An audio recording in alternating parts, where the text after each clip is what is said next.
What is going on? What?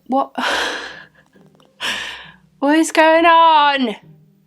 Why are you being such a rebel? Right, we're gonna have to deal with the spikes. I am now a peacock. Hello, spooklets! Oh, welcome back to the channel. That's really annoying me. I'm sorry. I'm a mess. I've tried, alright? It's like, what is it, baby hair? I don't even know. Anyway, welcome back. This is a part 2, okay? So last week, we did top 10 most haunted places in the world. But this website that we're on, it's called hauntedrooms.com. It does actually have an extra 12. So I did lie in the thumbnail, alright, in the title. It's not top 10. It's actually a nice surprise. It's the top 12, alright? But top 10 seems to be the thing people put, so I kind of lied. It was a bit clickbait. But 12, it's a nice surprise. It's a nice lie, alright? So yeah, today is a carry-on, and today we're starting in Germany. So if you want to hear part 2, if you haven't seen part 1, then go back to last Thursday. You can watch this one first. It's not like this won't make sense, but if you enjoy these ones, you might think, I want to see the first top 10. But yeah, sit back, grab a blanket, get some popcorn, get a cup of tea, coffee, Baileys if you want, whatever's your preference. You're new. I ain't seen you before. I don't recognise you. Hit subscribe, legend. Come on, be a legend and hit subscribe, seriously. Also, a massive thank you to the channel members. You guys are also legends. Let's do this. So we are Barrack. I'm not even going to pronounce this. I'm not even going to try. So should we try Bebenhausen Barracks, Hesse, Germany? I am so sorry if I've got that completely wrong, which I probably have. Okay, so there's your building. And it says, now a museum, the ghost of World War II German soldiers have been seen in uniform. Lights are known to turn on and off by themselves, and voices are heard in the basement. German commands are often heard being shouted out in the middle of the night, and disembodied footsteps are a common experience. Soldiers who have visited the museum and picked up a telephone have reported hearing a woman talking backwards, and it's not clear whether it's English or German. Backwards? Well, that doesn't sound very good. In the town of Bebenhausen, please say I'm saying that right. In the town of Bebenhausen, a witch was allegedly burned at the stake. A witch, that's meant to say, was allegedly burned at the stake sometime in the 19th century. Her ghost is said to have seduced and killed several German soldiers. Well, I wonder if that's her speaking backwards. Do you know what I mean? Because they say, don't they, if it's backwards, it's not a good thing. It could be demonic. So is she a demonic? Not all witches are bad, alright. But this one seems to be into a bit of dark magic. There you go. Go visit this museum, see if you can experience anything. Do you live in Germany? Are you near this place? Have you experienced anything? Okay, number 12, a place in Indonesia. Lawang Sewu, meaning 1,000 doors, was built in 1917 by the Dutch East Indian Railway Company. During World War II, the Japanese occupied Indonesia and Japanese forces took over Lawang Sewu. When the Dutch retook Samarang in October 1945 at the Battle of Samarang, Dutch soldiers used a tunnel underneath a building to sneak into the city. A struggle ensued and numerous Indonesian soldiers were killed and 5 employees. The basement of the B building was used as a prison where many people were treated harshly, with many of them being executed. Lawang Sewu is believed to be the most haunted place in Indonesia, with many tourists visiting the beautiful building to hopefully catch a glimpse of the paranormal. Among the many ghosts that have been reported here, the most popular and often cited spirit is the Dutch woman. She had unalived herself there and was captured on filming during a TV programme. Headless spirits are known to wander its corridors and grounds, and the basement in B building is believed to be haunted by Kuntilanak. I'm so bad, I'm so sorry. So, there you go, guys. The most known to be the most haunted place in Indonesia. I mean, the headless people, I'm assuming, could be the people that were executed and they're like lost. That's really sad. I mean, it depends what they're executed for. I mean, if it's really bad crimes, then I have no sympathy. Number 13, Pavia Island, Venice, Italy. Located in northern Italy, lies one of the darkest and notoriously haunted locations in Europe. Interesting.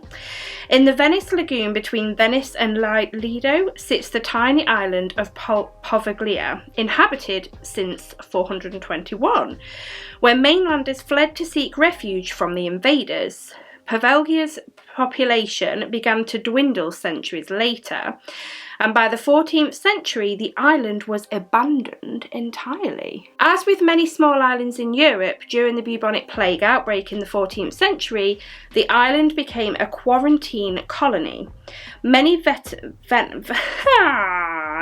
Venetians, oh my days, were sent here to die. I can't say that word. It's there in my head, but I can't say it. Their dead infected bodies being burnt on giant pyres. This was also the case in 1630 when the Black Death swept through Venice. The site was used as a mental asylum during the 1800s. However, many sources state that this simply is not the case. Stories persist of the ill treatment and experimental procedures carried out in the building. In 1930, a doctor was believed to have unalived himself jumping to his death from the bell tower. From the mid-20th century up until 1975, when it was closed, Pavia Hospital was used as a senior centre. Today, the whole island is abandoned and is believed that many locals dare not step foot on the island for fear of being cursed. Fishermen also refuse to fish in the area for fear of dragging up human remains. Understandable. The ghosts of the patients and victims of the disease are said to haunt the island and its buildings. Voices and screams are often heard, with EVPs often captured. Dark, fleeting shadows are often witnessed, and possessions have been reported. Ghost Adventures' very own Zach Bagans was possessed during the cruise visit a few years ago when he suddenly became overrun by rage. As soon as people step foot on the island, they begin to feel an oppressive, evil feeling, often departing in absolute terror. Now, on investigations myself, when I've been in places where we know there's been ill treatment, there is like you can cut the atmosphere with a knife. I mean, that kind of... When things bad happen, it will leave a bad energy. A bad energy will linger because it's a lot of energy that, like, when they say when you're out on an investigation, or, well, not necessarily out on an investigation, spirits feed off fear because you're giving off a lot of energy. Now, when we go out, we tend to have a laugh. We do tend to have a laugh, which is awesome. We do take it seriously, obviously, investigating, but we have a laugh. Having a laugh also gives off a lot of energy. So I do believe that it would help. What I'm trying to say is when something so sinister has happened in a place, there's going to be some energy that's... a lot of energy is going to be left within the walls. It's going to be imprinted on the walls, on the floors, everything. So yeah, I do quite believe that you'd feel that energy walking in somewhere like that. Number 14, the Island of Dolls. I cannot say that, but it's in Mexico. I have seen videos of this place. Well, one in particular that I've seen, I think Exploring with Josh went. The Island of the Dolls, or the Island of the Dolls is a popular tourist attraction located in the canals near Mexico City. Located on Lake Texulo, near Mexico City, the Island of the Dolls is undoubtedly one of the strangest haunted locations on our list. In the 1950s, Julian Stanton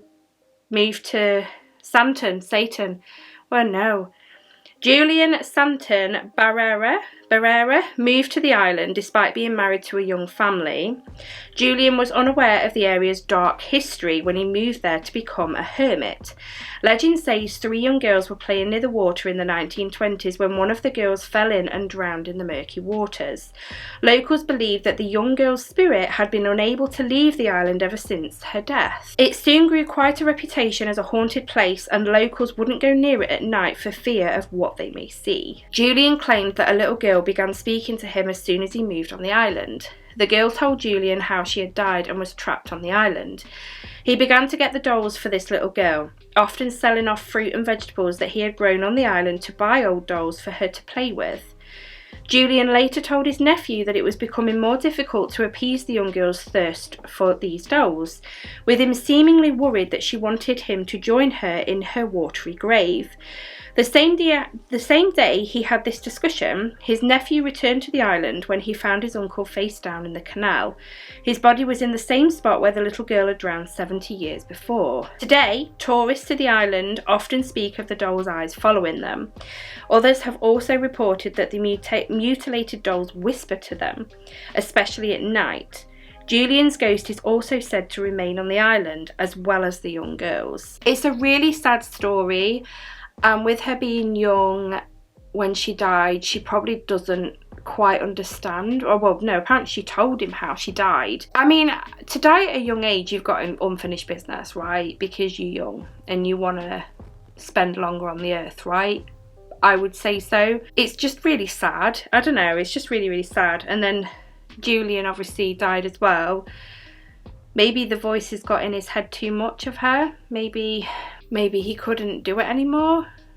I don't know, that's just really, really sad. But it is an island that I'd love to experience. After seeing it myself, I would really love to experience that.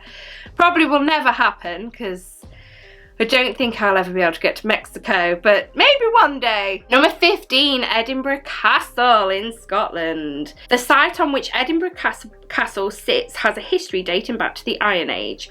Situated overlooking what many people believe to be the most haunted city on earth, Edinburgh Castle has been the site of torture and many bloody battles during its time. Visitors and staff of this new tourist destination have experienced many things over the years. The most common is the feeling of being touched and pulled, as well as the sighting of apparitions. Spirits that have been witnessed include an older man wearing an apron, a headless drummer boy, and a piper who mysteriously lost his life after getting lost in the tunnels below the castle. Other experiences include shadowy figures, strange lights, sudden drops in temperature, unexplained mists, strange sounds, the feeling of being watched, and sudden intense feelings of dread, sadness, and despair. That is quite a list of happenings in that place. I would love to go visit there. I really, really would. Again, I think I've definitely seen a video, but I can't remember who I saw go there. There are places that I would honestly love to go document myself because, hello, I want to get that evidence for me and for you guys, obviously, you know. But there are so many places, and Edinburgh Castle is one. The UK, has so many it's such a horrible, gory history over here. It really, really is. Including, I've just spat everywhere. I do that all the time. Including my city that I live in. I live in Lincoln in England.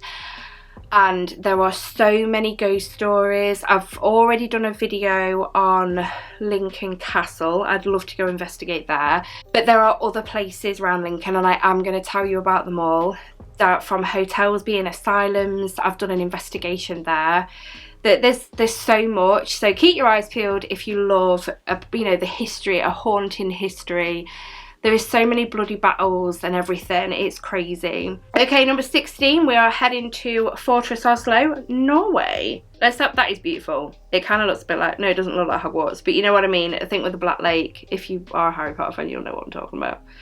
Oh, speaking of Harry Potter, I'm really sorry about the backdrop. Where I stood in the last video, the floorboard's really creaky. It's creepy, yes. And it's horrible, so we've moved over here. Built around 1300, Oslo Fortress is a medieval castle that served as a defensive stronghold for the city of Oslo.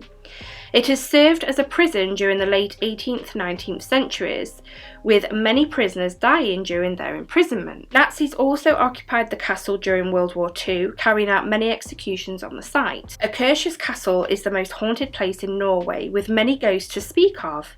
With its vast history, it's of little surprise. The most popular of all is the demon dog named Malkanisen. which guards the gates to the castle. Legend says that anyone approached by Malcanison is sentenced to a horrible death sometime in the following 3 months. Would you really want to go risk that? The ghost of a woman named... Oh my days, stop it with these names, because I can't. The ghost of a woman is often seen within the castle, walking back towards her chamber. She appears wearing a long robe from the darkness and has no facial features. I think I said this in the last video, or I have said it in a recent video anyway.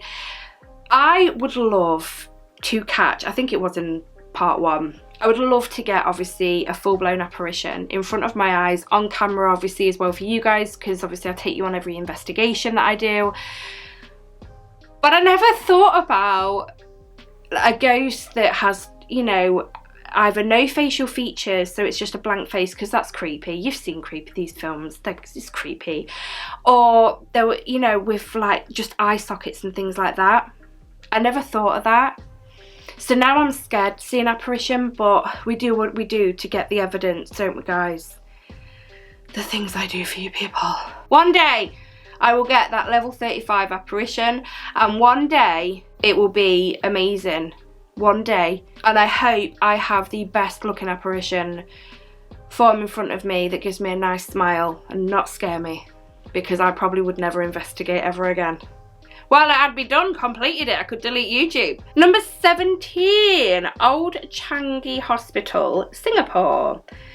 The Old Changi Hospital, I'm aware that I'm probably reading that wrong, is a former hospital in Changi, Singapore.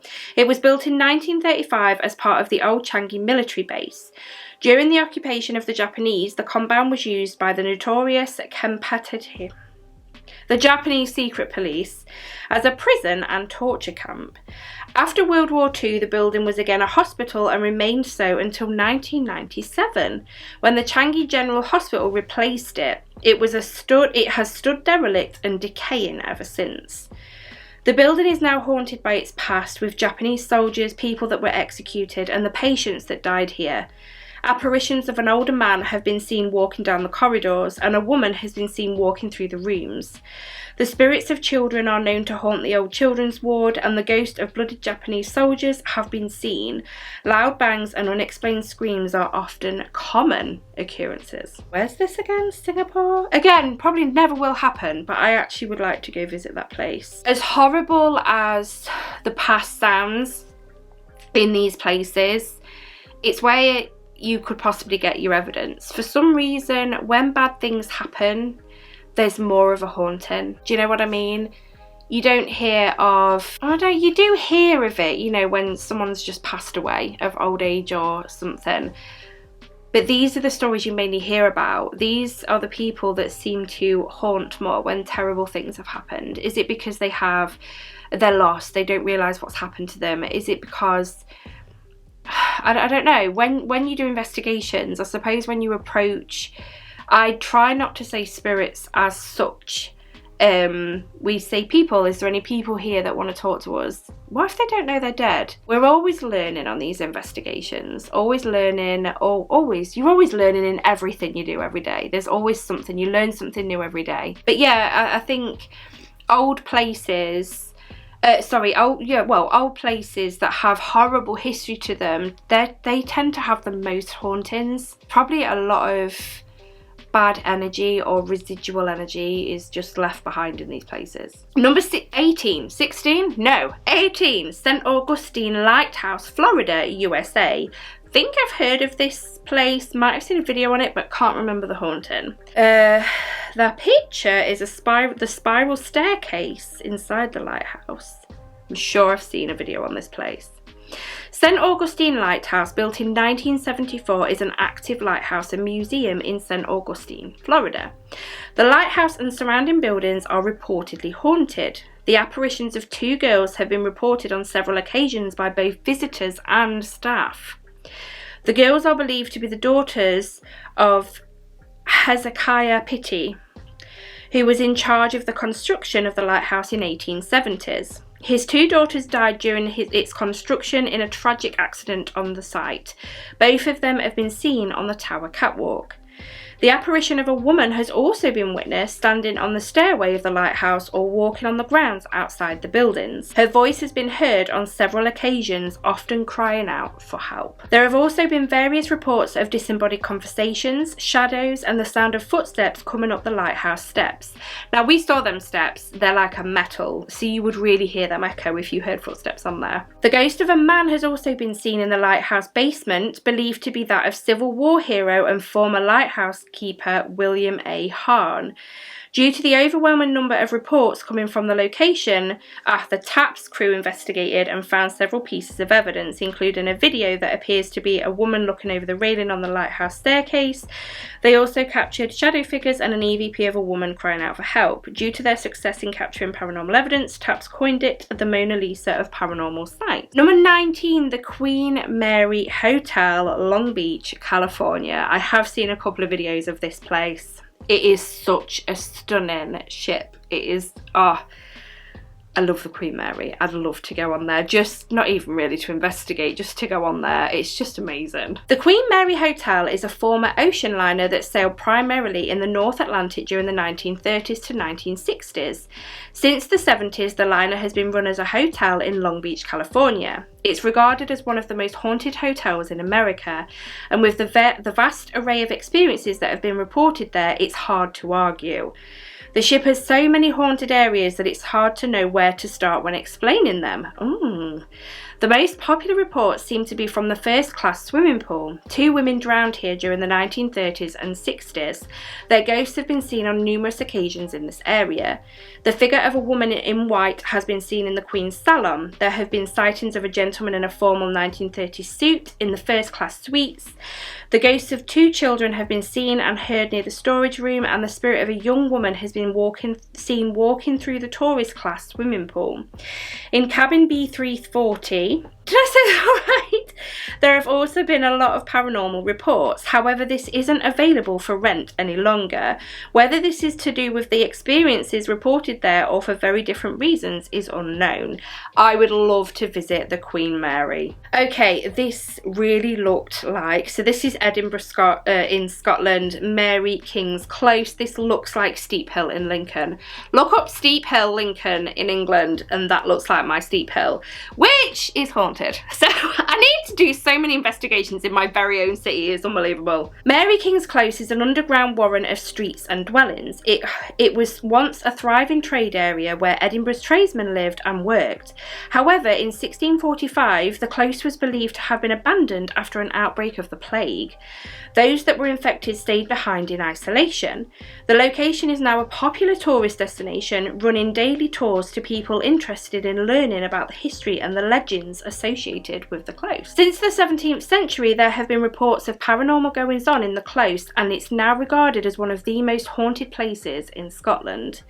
The Coulter family, who lived there in 1685, were the first ones to report something paranormal. Soon after they moved in, after the plague outbreak, they began to see ghostly figures and were left terrified after seeing a phantom disembodied limbs and experiencing very vivid nightmares. Today, staff and visitors have reported seeing the ghost of a worried woman, a woman in black, and a little girl named Annie. The spirit of Annie has been known to interact with people who leave her gifts in one of the rooms. Other reports include sounds such as scratching, the sound of a party or tavern, and footsteps that seem to follow you around.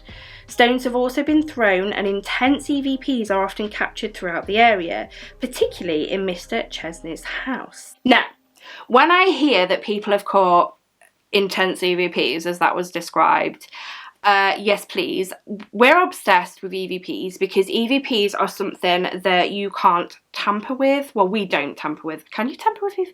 I suppose you can. But what I mean is, videoing it aside, when we do an EVP, right, because we're not here to pull wool over anyone's eyes, by no means. We film our investigations in case we get evidence, and we put all our investigations on YouTube so that you can join us, right? But let's just put filming aside. We're just investigating right now, okay? I'm in your heads. We're just investigating and not filming. When we do an EVP, now when we play an EVP back, we always make sure, right, let me walk you through our EVP sessions, okay? A bit of behind, well, not behind the scenes, we leave it on camera. You will notice I don't edit the EVP bit. I don't cut things out or anything. I literally leave the camera rolling, do not edit anything out. And what we tend to do is we put the EVP machine down, sorry. We get our foot in so that we're still and comfy, so that there's going to be no movement whatsoever, and we say ready. And when everyone's ready, we then begin, because we know then when we listen back to the EVP, if after ready there is a noise, like a voice or movement of some sort, we know that's probably not us. But obviously also in editing it's great, because sometimes when we look at an EVP, because it has caught us out before, one of us has cleared our throat because we've had to, or we've had a sudden cough or something, but we've tried to be as quiet as possible, and on the EVP it doesn't sound normal. You can't tell it's you, and you can't remember if you've coughed. So the best thing about going through the footage is so you know, and it has caught us out. There was a place we went to and nothing happened in the whole investigation, but we thought we caught two things on an EVP, and I managed to debunk them both. My teammate Ange, I can't remember what she did, but she made two noises. It was Ange, and I did show everybody, look, this is when the EVP was being done, and obviously it sounds exactly the same as on the EVP. It's timed from the question to when the noise happened, and it was definitely that. But yeah, we put the EVP down, stand back, stay ready, do our thing, and then before we move, I always say, right, we're coming to get it. Sorry, the camera stopped then. So we know then that it is movement from us after saying coming to get it. So that's how we do things. But with an EVP, when we listen to it back and we know that none of us have moved, we know for sure, or when I'm editing, because often there's one actually, we was in some woods, me and Ange were in some woods, and it was a child on the EVP, and I thought and it was before I said ready, so I was a bit unsure, but I thought that doesn't sound like me, and Ange said herself, that doesn't sound like you. When I edited the video, it wasn't me, and I was so excited. I messaged Ange, I was like, Ange, I'm editing our video, and no, it wasn't me, it wasn't you, I don't know what that was, that is a child. We can't, EVP is amazing, it is amazing, it really, really is, and we do enjoy what we call the EVP machine. That's what I call it, sorry, it's what I say. And she's about getting the dictaphone out, and I'm like, get the EVP machine out. But yeah, EVPs are a definite favourite, because anything, like, I mean, we use cat balls, and when they're going off with responses, then we're thinking, oh, okay, because you have got to touch them. They can, I suppose, probably go off on their own, but often I'll say, if this is you, can you set another one off for me? I'll push it. I won't just say, ball's going off, that's a ghost. No, we want corresponding so that we know for ourselves, because like I said, we're not pulling wool over anyone's eyes, because we'd be pulling wool over our own eyes. Well, we wouldn't, that doesn't make sense. Do you know what I mean? Do you know what I mean? So we work at it, we try, right, that ball's gone off, so if that is a spirit, could you do that again for me, please, but on another ball? Could you do a specific ball? We've got 7 cat balls, right? We're crazy cat ball ladies. 7 cat balls, and we'll place them out, we'll cover an area. And just recently as well, we've had a couple of investigations where it's gone crazy. You might not have even seen these videos yet. It's like we've been surrounded, one ball's going off after another, which is very rare for that to happen. But what I'm trying to say is cat balls can go off on their own, I suppose, right? So if it's not corresponding or anything, it might not be. It might be still, they just think, no, I'm not touching it again, you've asked me to. Do you know what I mean? But with an EVP, if there is something there that it shouldn't be, and we didn't hear it with our own ears, and it wasn't any of us, what is that? Do you know what I mean? Anyway, I am waffling. What did you think to these? Have you visited any of these? Do you live near any of these? I want to go to some of these really bad. I'd love to. I'd love to go investigate in some. I mean, there's places that I know about that I haven't read in part 1 or this one in part 2. There are so many places I'd love to go investigate, and hopefully one day I will get there and I will be able to do them. Anyway guys, I am going to go. Thank you so much for joining me today. It's been fun as always. You're still sat there and you haven't subscribed. You've watched the entire video. Hit subscribe. And also, once again, a massive thank you to the channel members. You guys are awesome. But yeah, I'm going to get going, and I will speak to you all in the next video. But until then, sleep tight.